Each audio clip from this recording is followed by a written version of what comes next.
Hey guys, it's Caroline from borninneworleans.com, and today I'm going to do a quick mirror tree video tutorial. So let's go ahead and get started. First of all, you want to identify your top matches. In my mom's case, she's got a couple of second cousins. The first one here is locked, so I'm just going to skip her for right now, and I'm going to use this match as an example. This is my mom's second cousin's tree. And what I'm going to do now is I'm going to recreate this tree in a tree of my own. Okay, so I've recreated the tree. This right here is where you'd put the DNA match. You can put their username, or if you know their real name, go ahead and put in their real name. But now my tree is ready for some to be linked to the DNA. This is a screenshot of what you might see on your DNA homepage. Go ahead and click Settings.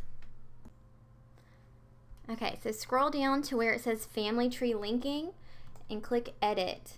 Just follow the prompts, choose the tree that you just created, and then choose how you had your DNA match listed in that tree, and click Link. After a couple hours, or after a couple days, you just never know how long it takes these shared ancestor hints to pop up, but you should get some shared ancestor hints. If you don't have any shared ancestor hints pop up after a few days, then you might want to try and work back a little bit further on your tree, or you might want to go back and verify those records and make sure that you have the right people listed for that tree. This is an example of a shared ancestor hint, and you're going to use these to determine how you are related to that second cousin match, and also how you might be related, or where you really fit into that tree. Let's talk about that now. Okay, so here I have a couple of stars on Christian and Gertrude because I just saw that I have a shared ancestor hint for those people. I'm going to continue going down the list of shared ancestor hints, and every time I see a shared ancestor hint that includes Christian Klein and Gertrude Knopp, I'm going to put another star on them, or another tally. And I'm going to continue doing that on all my shared ancestor hints until I realize that there's a pattern. So in this case, I have Christian Klein and Gertrude Knopp. And also, I have shared ancestor hints on Joseph Lang and Maria Jordan, as well as these people back here. And then also, if you click on the little arrows back here, I'll also have shared ancestor hints going back a little bit further. So that's an indicator that my mom is related to this group of people. So that's telling me that my mom could be related to one of their children, and since these people got married, I'm gonna look at them and their children. So my goal is finding out how my mom is related to this family, and I'm trying to eventually find her birth father. So I'm gonna look at Jacob and Anna's children. This is the tree that you just saw, just a portion. This is their oldest daughter. And from here on out, it's just example. I don't know for sure if I have shared ancestor hints on these people or not. So I'm gonna look at Edith, and I'm gonna add on her spouse, and I'm going to put in his family.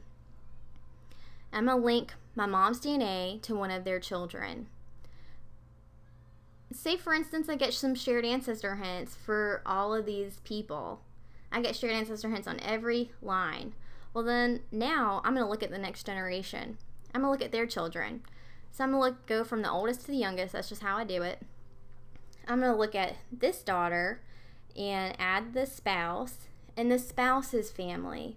And then I'm going to do the same thing. I'm going to link the DNA to this person, one of their children. And now, if I get shared ancestor hints on all these lines, I know I've got blank spots. Just pretend with me here. Now I get shared ancestor hints on these people Well, I'm going to keep on going. I'm going to add on his spouse and add in his children. If you don't get shared ancestor hints, you just go down. Like if I didn't have shared ancestor hints on these people, I'd go down to Edith's brothers and sisters and do the whole process all over again. And eventually you're going to get down to a generation that is likely to be a birth mother, a birth father, an aunt or an uncle or something close enough to where you're going to be able to put those, put two and two together and figure out where you belong in the tree. So that was it. This was a really, really fast video. Visit my blog, borninneworleans.com. I've got lots of helpful information over there. This is a process that was taught to me 2 years ago by a DNA detective. And once she taught me this method, it broke down brick walls, and I was able to find my mom's maternal family. And now we're working on the birth father, or the father side of the family. But thanks for watching. Like I said, hope this was helpful. And subscribe, comment below if you have any questions, and I'll do my best to answer. Thanks, y'all.